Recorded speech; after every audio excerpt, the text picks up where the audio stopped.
So இதுக்கு முன்னாடி நம்ம இன்ஃபைனைட் லைன்னா என்ன, ஷார்ட் லைன்னா என்ன அப்படிங்கிறது எல்லாமே பார்த்தோம். இப்போ இந்த இன்ஃபைனைட் லைன்ல இருக்கிற voltage and current equations and அதுக்கப்புறமா இருக்கிற ப்ரொபகேஷன் கான்ஸ்டன்ட், அட்டெனுவேஷன் கான்ஸ்டன்ட் இதனுடைய வேல்யூஸ் எல்லாம் என்ன அப்படிங்கிறத பார்க்கலாம். So first propagation constant gamma in terms of Z1 and Z2 எப்படி ரெப்ரசென்ட் பண்ணலாம் அப்படின்னா gamma is equal to ln of 1 plus Z1 by 2Z2 plus Z0 by Z2 அப்படின்னு நம்ம ரீப்ளேஸ் பண்ணிக்கலாம்.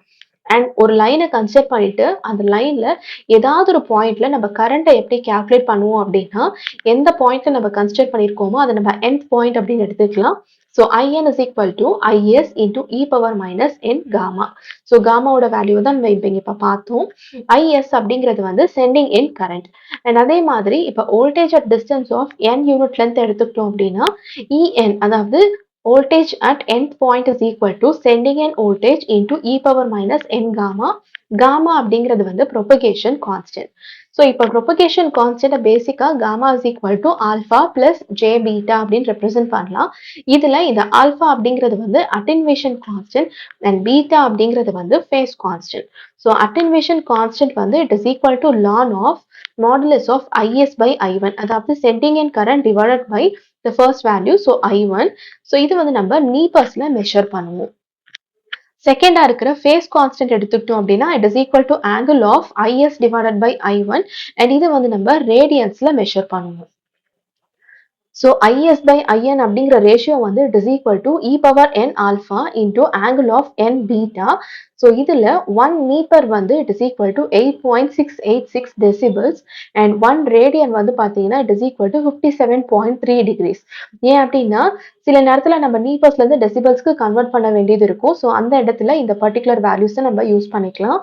ஸோ கொஸ்டின்ல பார்த்தீங்கன்னா ஆல்ஃபா அண்ட் பீட்டா வந்து meters and ரேடியன்ஸ்ல கொடுத்துருக்காங்களா இல்ல டெசிபல்ஸ் அண்ட் டிகிரிஸ்ல கொடுத்துருக்காங்களா அப்படிங்கறத நம்ம செக் பண்ணிட்டு அதுக்கப்புறம் நம்ம தேவையான ரிலேஷன் வந்து யூஸ் பண்ணிக்கலாம்.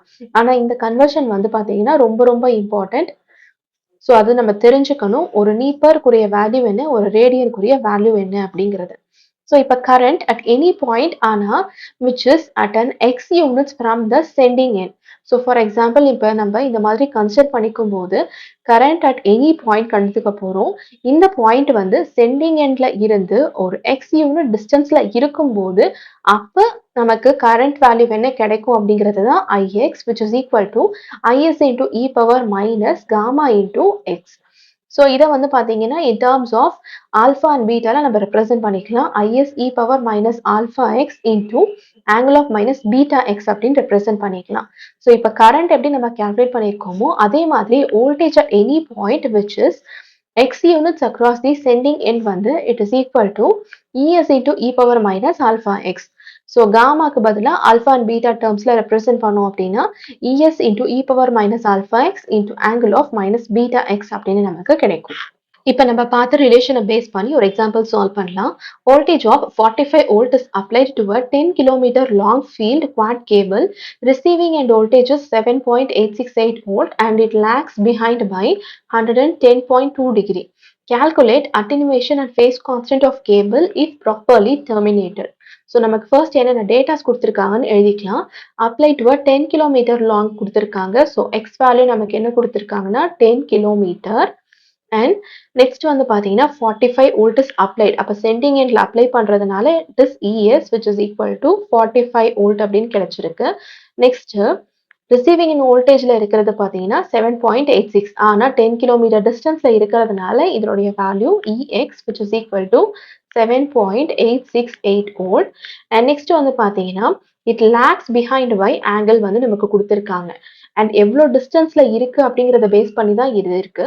ஸோ எக்ஸ் இன்டூ பீட்டா வந்து it is equal to 110.2 degree. So நமக்கு ரிலேஷன் தெரிஞ்சிருக்கும். E x is equal to e s into e power minus gamma into x which is equal to ES into e power minus alpha x into angle of minus beta x. So beta X என்ன கொடுத்துருக்காங்க 110.2 அப்படின்னு கொடுத்துருக்காங்க. So இதுல இருந்து பீட்டாவை நம்ம calculate பண்ணிக்கலாம் which is equal to 110.2 divided by x value 10 which is equal to 11.02 radians per kilometer இல்ல, ஏன்னா நமக்கு இங்க வந்து just per kilometerக்கு தான் கொடுத்துருக்காங்க. ஸோ இதை நம்ம radians per kilometer கன்வெர்ட் பண்ணும்போது 0.1923 ரேடியன்ஸ் பெர் கிலோமீட்டர் அப்படின்னு நமக்கு கிடைக்கும். ஸோ இப்போ இந்த ரிலேஷனில் நம்ம வேல்யூஸ் எல்லாத்தையுமே அப்ளை பண்ணலாம். இஎக்ஸ் வேல்யூ என்ன கொடுத்துருக்காங்க 7.868 which is equal to ES value 45 into e power minus alpha தெரியாது into 10. ஸோ இதுல இருந்து e power minus 10 alpha is equal to 0.1748 அப்படின்னு நமக்கு கிடைக்கும். So minus 10 alpha is equal to ln of 0.1748. So இங்க எக்ஸ்பொனென்ஷியலை வந்து நம்ம ரிமூவ் பண்ணியிருக்கோம் which is equal to minus 1.743.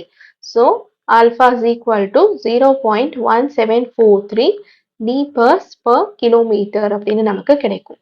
So இதுதான் நம்மளுடைய attenuation constant and phase constant உடைய வேல்யூ. ஸோ இதே மாதிரி ZOC and ZSC அதாவது open circuit impedance and short circuit impedance base பண்ண ப்ரொபகேஷன் கான்ஸ்டன்ட் உடைய ஈக்குவேஷன் என்னன்னா tan H gamma is equal to square root of ZSC divided by ZOC. So இதுல D section வேல்யூஸ்க்கான values வந்து நமக்கு தெரிஞ்சிருக்கணும். So Z1/2 ஓட value என்னன்னு பார்த்தீங்கன்னா Z0 into tan H of gamma by 2 and அதே மாதிரி ஷண்ட் டேர்ம்ல இருக்க Z2 வேல்யூ வந்து it is equal to Z0 divided by sin H of gamma.